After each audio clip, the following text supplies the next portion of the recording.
Welcome back to channel guys. आज मैं आपसे क्लास 11th के एडमिशन फॉर्म के रिगार्डिंग बात करूंगा और आपको आगे कैसे क्या करना है उसके बारे में बात करूंगा। ठीक है, तो देखो मैं केवी न्यू कैंट की बात कर रहा हूँ। ठीक है, बेसिकली फॉर्म आ चुका है दोनों शिफ्ट का और इसकी डेट 18 मई से 22 मई तक है। ठीक है, पहले प्रायोरिटी तो जो केवी के ओन मतलब खुद के स्टूडेंट होते हैं, जिस केवी के रहते हैं, उनको पहले प्रायोरिटी मिलती है। ठीक है, तो अगर आप दूसरे केवी के बच्चे हैं और वीडियो देख रहे हैं तो आप इसको वीडियो मत देखो, आप वीडियो छोड़ दो। ठीक है, क्योंकि ये आपके फ़ायदे में कुछ नहीं है, इसमें आपको कुछ नहीं होना है। आप ट्रांसफ़र लेके आ सकते हो तो आपको हो सकता है, बट ऐसे बहुत कम चांसेस है कि आप दूसरे केवी से एडमिशन ले लो। ठीक, तो सबसे पहली चीज़ मैं आपको ये बताना चाहता हूँ कि देखो अभी फॉर्म आ गया है। ठीक है, फॉर्म आपको 5 दिन में भरना है। फॉर्म भर के उसमें कुछ क्राइटेरिया है, मतलब कुछ फॉर्म्स कुछ उसमें डॉक्यूमेंट्स मांगे हुए हैं, वो आपको उसको फोटोकॉपी कराना है या तो कुछ भी तो ओरिजिनल कॉपी लगा के उसको सबमिट करना है। ठीक है, 3-4 फॉर्म है, जैसे कास्ट सर्टिफिकेट हो गया और आपका SG5 या फिर नेशनल सर्टिफिकेट है वो लगाना है और फीस रिसिप्ट लगानी है और जो आपका सब्जेक्ट ऑप्शंस है ना, उसको लेके उसको भर के फॉर्म लगाना है आपको। ठीक है, उसमें आपके पास 7-8 कॉम्बिनेशन है, जो मतलब जो स्कूल जैसा प्रोवाइड कर सकता है उसके अकॉर्डिंग कॉम्बिनेशन है। जैसे कि सेकंड शिफ्ट में क्या है, उसमें PCB विथ हिंदी नहीं है जहाँ तक मुझे पता है। ठीक है, और फर्स्ट शिफ्ट में क्या है, PCB विथ हिंदी है। तो जिसके पास जितना मतलब फैसिलिटी है वो उतना अपना फॉर्म में डाल रखा है, मतलब उतना स्कूल के फॉर्म में है।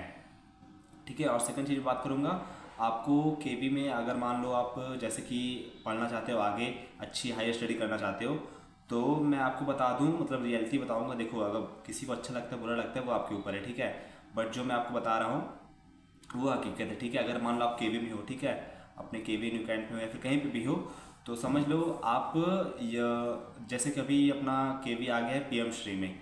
ठीक, तो PM श्री में आ गया, इसका मतलब ये है कि अगर मान लो चलो ठीक है ये गवर्नमेंट रहेगी अभी कंटिन्यू करेगी, तब तो समझ लो सब कुछ वैसे ही रहने वाला है। ठीक, और अगर न्यू गवर्नमेंट आती है तो मे भी शायद कुछ चेंजेस हो जाए, केवी वगैरह शायद फिर से PM श्री से हट जाए या फिर कुछ अच्छा वो करने की उनकी होप रहे, इंटेंशन रहे। ठीक, तो अभी जो गवर्नमेंट है आप इतना जान लो कि इस गवर्नमेंट पे एडवर्टाइजमेंट एक नंबर का होने वाला है। ठीक, अभी PM श्री नया नया आया है और जो बच्चे और लास्ट ईयर थे वो जानते हैं कितना मतलब एडवर्टीजमेंट होता है और क्या क्या होता है वो सब जानते हैं।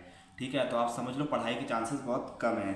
ठीक है, मतलब आप चाहते हो कि मैं 11th में आके या फिर 12th में अच्छे से पढ़ाई कर लूँगा स्कूल के, मतलब अगर स्कूल पे आप पढ़ना मतलब स्कूल के बेस पे पढ़ना चाहते हो, स्कूल के थ्रू पढ़ना चाहते हो, तो वो तो बहुत कम चांसेस हो गया। ठीक, और आपको समझ लो खुद ही सेल्फ स्टडी करनी है, कोचिंग लगानी पड़ेगी या फिर जो भी है वो आपके ऊपर है। ठीक, आप कितनी कैपेबिलिटी रखते हो वो आपके अकॉर्डिंग आपको देखना पड़ेगा, है ना। तो स्कूल से उम्मीद मतलब ज़्यादा नहीं कर सकते हो कि आप स्कूल डेली जाओगे पढ़ाई करोगे तो आप अच्छे स्कोर कर लोगे फिर अच्छा नंबर ले आओगे। ठीक, ऐसा बहुत मतलब अच्छे करने वाले बच्चे कर जाते हैं, ऐसी बात नहीं है, बट हाँ चांसेस कम हो गए हैं। समझ लो PM श्री के अंडर में आ गया है तो आपको परीक्षा पे चर्चा सुनाई जाएगी, कुछ उनका भाषण रहेगा वो सुनाया जाएगा या फिर कुछ उनसे रिलेटेड कुछ प्रोग्राम रहेगा वो होगा।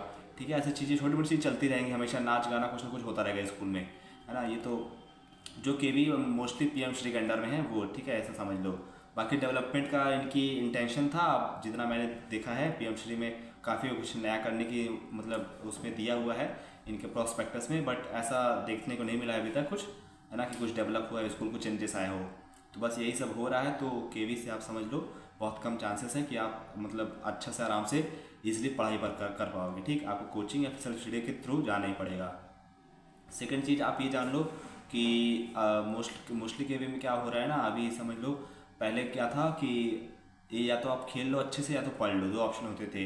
अब अगर आप खेल रहे हो तो ना पढ़ पाओगे ना खेल पाओगे, है ना। तो जैसे कुछ बच्चे हैं नेशनल वाले हो गए, SG5 वाले हो गए, या फिर जो भी बच्चे हैं अभी फ़िलहाल जो RSM के लिए प्रिपरेशन कर रहे हैं या फिर जो खेलने वाले बच्चे हैं, तो उनके साथ ये हो रहा है कि अगर वो मान लो खेल तो ले रहे हैं, ठीक, नेशनल खेल लिए, रीजनल खेल लिए, बट होता क्या है 11th वाले बच्चे खासकर बता रहा हूँ मैं, उनका ना मतलब कहीं ना कहीं टीचर एक तो दुश्मनी ले लेता है कहीं ना कहीं। ठीक, मतलब जो तो होता सब्जेक्ट टीचर उसको दिक्कत होती है कहीं ना कहीं कि बच्चा खेल ले या तो पढ़ ले, है ना। तो आपके फेल होने के चांसेस बढ़ जाएंगे अगर आप RSM NSM खेल रहे हो तो। ठीक है, क्योंकि टीचर को भी दिक्कत होती है कि बच्चा क्लास अटेंड कर रहा है, क्लास में नहीं आ रहा, बंक मार रहा है, ठीक है, जो भी सीन है, तो ये हो जाता है। तो बहुत कम चांसेस हो गए बच्चों के अब खेलने के लिए और खेल के साथ पढ़ लें, मतलब, है ना। तो आपको एक चीज़ चूज़ करना पड़ेगा और आप सोच रहे हो मैं RSM भी खेल लूँगा, रीजनल भी खेल लूँगा, NSM भी खेल लूँगा और पढ़ाई भी कर लूँगा, अच्छे स्कोर भी कर लूँगा, तो ये बहुत कम चांसेस है। ठीक, इसके बारे में भूल जाओ। और अगर आपके टीचर सपोर्ट करते हैं, सपोर्टिव में हैं, तभी ऐसा हो पाएगा, अदरवाइज़ ये बहुत मुश्किल है। ठीक, और एक चीज़ और आती है कि जैसे कि बच्चे बोलते हैं कि इतने परसेंट नंबर मिलेगा नहीं मिलेगा, सब्जेक्ट मिलेगा नहीं मिलेगा, है ना। तो देखो अगर देखो केवी में होता क्या है, जो केवी के खुद के स्टूडेंट होते हैं उनकी पहले प्रायोरिटी बनती है, ठीक। आप मान लो कोई भी स्ट्रीम लिए हो, चूज़ किए हो, तो परसेंट मैटर करता है ऐसी बात नहीं है, लेकिन हाँ इतना मैटर नहीं करता है जितना अदर्स के मतलब अदर स्कूल में करता है। जैसे आर्मी स्कूल वगैरह हो गए तो वहाँ पे 80 के नीचे तो भाई पीसीएम की बात ही नहीं होती है ना। तो ऐसा नहीं है केवी में ऐसा होता होगा। तो केवी में आपको मिल जाए, मतलब आपकी केवी मिल जाएगा, ऐसी बात नहीं है। बट हाँ थोड़ा बहुत मैटर करता है, परसेंट इतना भी नहीं। आपको 65 तक आराम से मिल जाएगा अगर आप पहली प्रायोरिटी भरते हो तो, ठीक। गाइस एक और इम्पॉर्टेंट चीज़ इसमें होती है कि आप अगर मान लो स्ट्रीम ले रहे हो तो आप वो किस बेस पे ले रहे हो, ठीक। जैसे अपना पीसीएम हो गया, पीसीबी हो गया, और कॉमर्स हो गया, और ह्यूमैनिटीज़ हो गया। तो आपको ये बहुत अच्छे से आइडिया होना चाहिए कि आपको 12th के बाद क्या करना है, या फिर आपको कैसे अपना 11th-12th निकालना है और कितने परसेंटेज लाने हैं, ठीक है। ये तीनों चीज़ के बारे में आपको आइडिया होगा तभी आप अपनी स्ट्रीम लेना। क्यों होता क्या है ना, कुछ बच्चे शो ऑफ के चक्कर में ले लेते हैं पीसीएम पीसीबी, तो होता क्या लास्ट में बहुत मतलब इतना बुरा फील होता है कि आप सोच नहीं सकते अपनी लाइफ में, ठीक। ये हो गया। और कुछ बच्चे क्या करते हैं कि सोचते हैं कि अरे हमारे लिए तो होगा, अच्छा है, हो जाएगा, निकल जाएंगे आराम से, कोई दिक्कत नहीं है, ठीक है। तो ये सब बहुत अच्छे से आपको सोच के करना होगा, क्योंकि इसमें 11th में बहुत से पासिंग क्राइटेरिया होते हैं, ठीक है। आपका थ्योरी में अलग पास होना होता है और प्रैक्टिकल में अलग पास होना होता है, ठीक है। और इनकी वेटेज इतनी कम रहती है कि आपको हर एग्जाम में अच्छा स्कोर करना होता है। और अभी हो क्या रहा है, अभी मान लो आप 11th, चलो ठीक है, आपकी 11th स्टार्ट होगा तो अप्रॉक्स ये जो समर वेकेशन होगा इसके खत्म होने के बाद स्टार्ट होगा, तो उसके बाद रफली आपके पास 10 महीना है बस। और 10 महीने भी आपकी छुट्टी, अभी विंटर ब्रेक बाकी है और ऑटम ब्रेक बाकी है, और आपके जो फेस्टिवल्स हैं वो बाकी है, और संडे वगैरह तो है ही है अपना, ठीक। तो समझ लो आपके पास पढ़ने के मात्र 6-7 महीने हैं, और आप आइडिया लगाओ कि आप 6-7 महीने में पूरा सिलेबस कवर कर पाओ कि नहीं। अगर कवर कर पा लो तब तो ठीक है, और आप इजीली पास हो जाए तब तो ठीक है, नहीं तो आप एक साल फेल हो जाओगे, कंपार्टमेंट में कोई मतलब नहीं है। आप शो ऑफ के चक्कर में स्ट्रीम दूसरी ले लोगे तो, ठीक। तो भले थोड़ा नॉर्मल स्ट्रीम लो, जो आप अच्छे से कर पाओ वही लो, ठीक है। क्योंकि आप ऑप्शन बहुत खुल चुके हैं, ऐसा नहीं कि आप अगर आर्ट्स ले रहे हो तो पीसीएम वाली चीज़ नहीं कर सकते हो, ऐसा नहीं है, कर सकते हो, ठीक है। धीरे धीरे ऑप्शन और खुल जाएंगे। तो आपको स्ट्रीम इसी बेस पे लेनी है कि जिसमें आप इजीली अच्छे से स्कोर भी कर पाओ, ठीक है। आपका 200 अच्छे से निकल भी जाए, आप इंजॉय भी कर पाओ, और आप थोड़ा मजे भी कर पाओ, ठीक। सब कुछ हो जाए वही स्ट्रीम लेना, ठीक है।